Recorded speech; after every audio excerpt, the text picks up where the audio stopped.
Again, I know kind of maybe what you're thinking. You just heard Father Chase, who is a professional athlete. You'll get two more professional athletes this afternoon. You had Bishop Jenke, who's a chaplain of Notre Dame football, and you're probably thinking, what professional sport did I play? I know that's maybe on your minds right now. And even, I should be honest with you, when I agreed to do this and I saw the list of who was there, my beloved former basketball coach at Central Catholic texted me, because on my bio it says former chaplain and coach, and he said, "Father, what did you coach?" So I'm glad that, Coach, you're here today, and I'm going to embarrass you because he questioned my ability to give this speech. And I just want to lay out what I have been a coach of. I was the JV basketball coach at St. Philomena's for 1 year.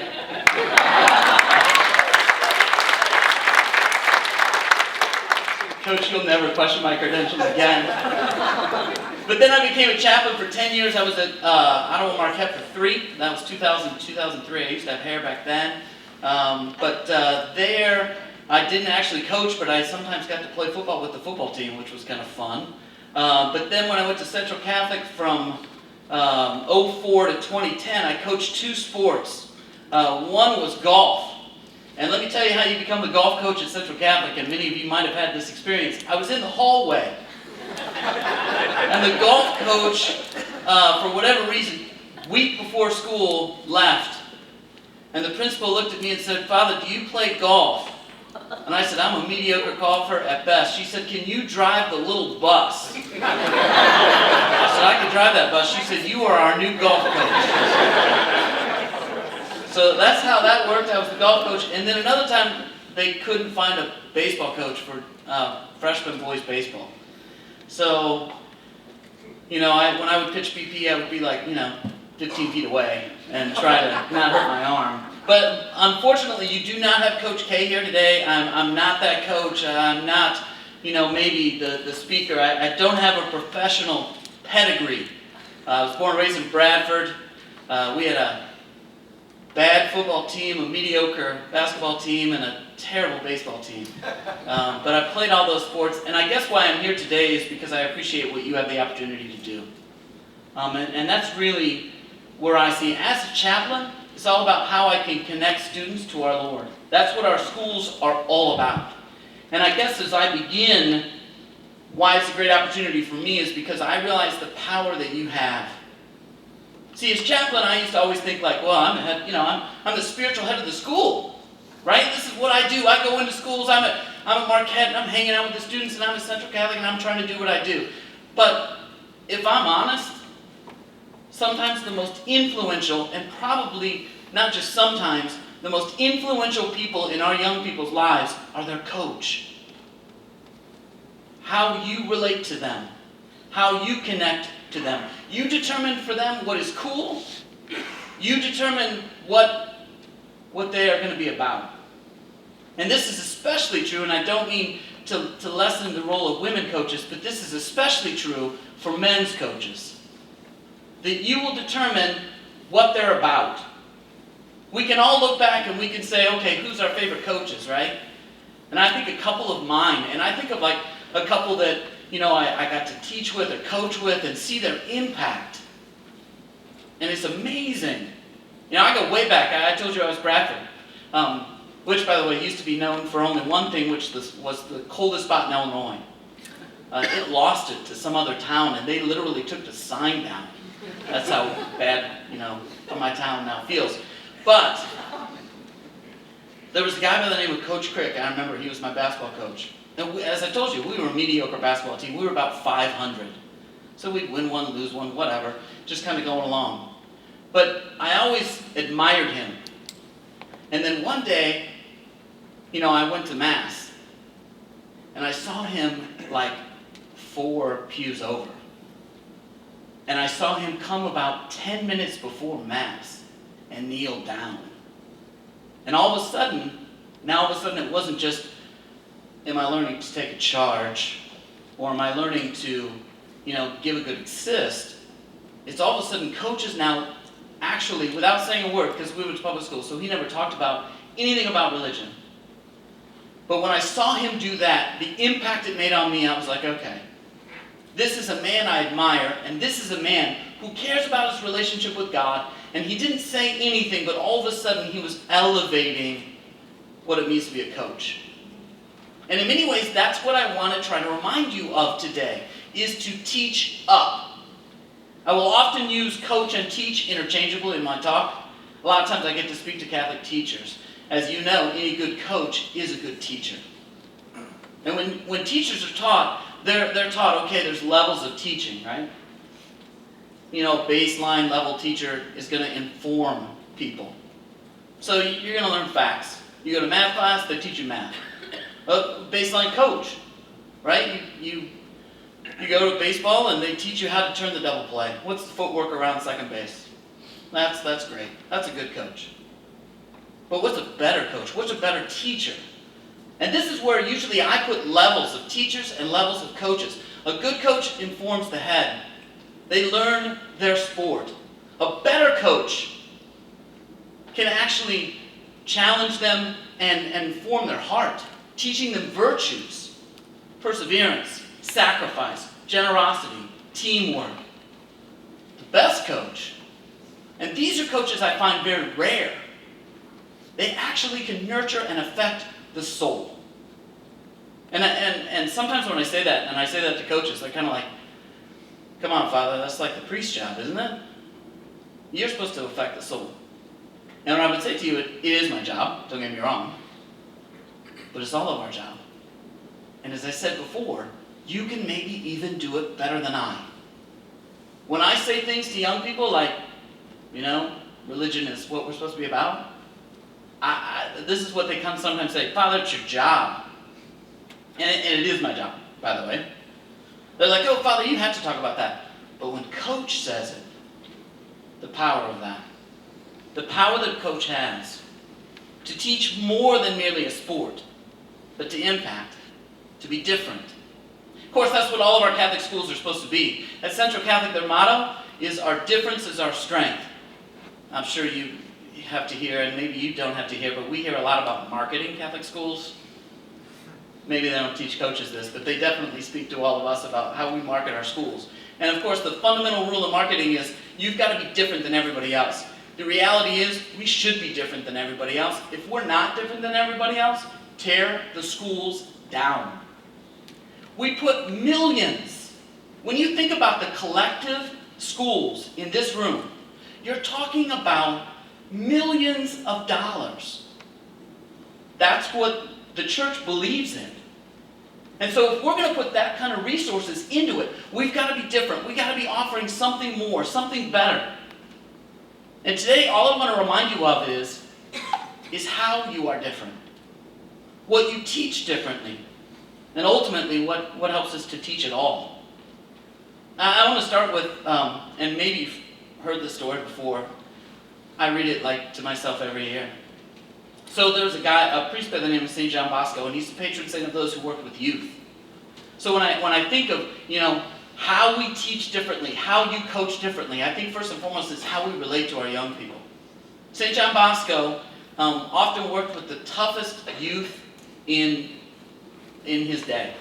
These were Italian boys that pretty much they were kind of orphans, and a lot of people wrote them off. But he will take them, he will form them. He's kind of the beginning of Catholic education. He wrote this. This to me is, when I say this and then I say, okay, this is what a coach is supposed to be like, you'd be like, whoa. First of all, if we wish to appear concerned about the true happiness of our foster children, and if we would move them to fulfill their duties, you must never forget that you are taking the place of the parents of these beloved young people. I have always labored lovingly for them. My sons, in my long experience very often, I've had to be convinced of this great truth. It is easier to become angry than to restrain oneself, and to threaten a boy than to persuade him. Yes, indeed, it's more fitting to be persistent in punishing our own impatience and pride rather than to correct these young men. We must be firm but kind, and be patient with them. I give you as a model of charity St. Paul. which he showed to his new converts. They often reduced him to tears when he found them lacking docility and even opposing his efforts. See that no one finds you motivated by willfulness. It's difficult to remain calm when administering punishment. I think of my high school football coach at this point. But this must be done. If we are to keep ourselves from showing off our authority or spilling out of anger, let us regard these boys, over whom we have some authority, as our sons. Let us place ourselves in their service. Let us be ashamed to assume an attitude of superiority. Let us not rule over them, except for the purpose of serving them. This was the method of Jesus. He put up with their ignorance and roughness and even their infidelity. He treated sinners with kindness and an affection that caused some to be shocked, others to be scandalized, and others to hope for God's mercy. These are our sons. And in correcting their mistake, we must lay aside every anger and restrain it so firmly that it is extinguished entirely. There must be no hostility in our minds, no contempt in our eyes, no insult on our lips. We must use mercy. Mercy for the present and have hope for the future, as is fitting for true fathers who are eager for real correction and improvement. In serious matters, it is better to beg God humbly than to send forth a flood of words that will only offend the listener and have no effect on those who are guilty. I read that before I start every school year. It's powerful stuff. You can find that online. It's St. John Bosco and how he deals with youth. But simply put, when you read that, and sometimes, we read that and we think, oh my gosh, yeah, he's a saint. I'm going to lay that out there for you. But how does he teach differently? First and foremost, charity. He loves the people in his charge. He loves his students. He loves his athletes. This is the fundamental disposition of every great coach. They learn to go out of their way. One of the things we have to learn as teachers is we teach people, not subjects. Sometimes when I deal with Catholic teachers, I would always tell them, you're not merely a math teacher. You're not just supposed to be up there and lecture. You're supposed to deal with the souls that are in your charge. And that's really what a great coach does. How can I connect with them? How can I relate to them? How can I form them? See, a Catholic coach is more formational than instructional. I'm trying to form young men and young women. And as you know, oftentimes you will do a better job of that on seasons you might lose than in seasons you might win. In fact, I think it's kind of easier to win. Don't get me wrong, I like to win. And if I play you in tiddlywinks, I'm going to try to beat you in tiddlywinks. But we know we can learn that we're trying to form our young people. Great teachers teach all students. Good teachers teach the easy ones. If your number one athlete is really good, and you give them the rock and they're like, okay, just fill it up, that doesn't make you a great coach. That makes you that's easy. Can you teach the kid that's tough? Can you motivate the kid that's difficult? Can you be patient with the one that drives you nuts? And we've all been there. I told you I was a golf coach, and a mediocre one at that, I'll give you that. But here's one thing I could actually teach them. Put the driver in the bag. This was my anthem, right? Because these are high school kids, and they all think they can drive it 300 yards. And I am a terrible golfer, but I would always say, what are you doing? And they'd be like, Coach, I can reach it. Do not, 3 wood. This is all I said. But of course, these are great things, right? We foster a relationship with these young people. You foster, that connection with them, not a friendship.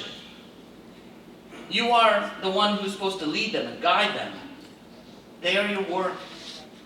They're not in your way. When you're compiling stats and you're getting everything ready, and they come to you and they want to talk to you, realize what you can do. I know one time I was grading papers. As I told you, I taught for 10 years, and part of teaching is grading, which is the roughest part, to be honest with you. And one of my students came by and they said, Father, do you got a minute? And to be honest with you, I said, you know what, I got all these papers to grade. And the student walked away. And I thought, what am I doing? Right? My real work is them, and I'm grading papers. A young person comes to you and you're watching films. You're doing whatever you do. You've got to get the next game plan ready. Okay, those are good, right? We want a good game plan. Seriously, Coach, go game plan really hard against Rich Woods. We want these good game plans. I know you will. But the true game plan, right, is the young person. How are they doing? What are you willing to do? How are you going to lead them? How are you going to help them? And of course, not only do we want to teach them and help them by loving them, as St. John Bosco tells us, we also want to make sure that we set high expectations. There is among some coaches sometimes, a prevailing thought that religion is for the soft. You will get my ire up if you say that, by the way. Religion is not for the soft, but sometimes, coaches are like, oh, we gotta be tough, Father. We gotta swear at them. We gotta yell at them. And by the way, I sometimes can yell a little bit. I'm sorry about that. But here's the thing. We expect excellence from our young people. You can help them do that. But understand the excellence we're striving for is far more than merely a state championship. If all you do is help them get a state championship, you've kind of failed. Even though everybody's going to say you're awesome. When I teach teachers, I say to them, if all you do is help them get a good grade on the ACT, and you didn't help form them into the men and women they are called to be, see, this is why we have Catholic schools. So we have this opportunity, so we can form them differently. And ultimately, we're trying to form them for Christ. Sorry if I'm getting fired up. I had a lot of coffee this morning too, so it's a little bit of adrenaline, it's a lot of caffeine. Know the opportunity you have. Know that you can really challenge them to do more. The toughest people I know are saints. If you want to talk about the people that are the toughest people I know, I'll bring up any martyr, any day of the week. You tell me they're soft? And this is where religion really should be about that. And when we teach our young people, and you teach them perseverance, and you teach them, okay, let's go again. But ultimately, how we teach comes down to who's in charge. Pray for your athletes. Might be a weird thing for you. Pray for the ones that bother you the most. That might be a lot of them. Sorry about that. When you pray for them, though, what you pray for them? Pray that I can get through to them. Pray that I can work with them. Pray that I can be the man that I'm called to be or the woman I'm called to be. As I said before, any teacher can teach the all-stars. You give me a straight A student, I'm going to be pretty good with them. We're going to score well on our tests. I'm going to look good. Newt Rockney once said, prayer seems to work better with big athletes. You load me up with 5-star athletes, I'll win the state championship, and I didn't do a thing. I roll them out there. What do you do with the others? How are you praying with them? How are you learning with them? How are you praying for them? And understand, this is how we are teaching differently, and hopefully you see this. Right? It's kind of like a lot more. But what we teach also is important. What we teach that is different. Sometimes people think Catholic schools are just, public schools with one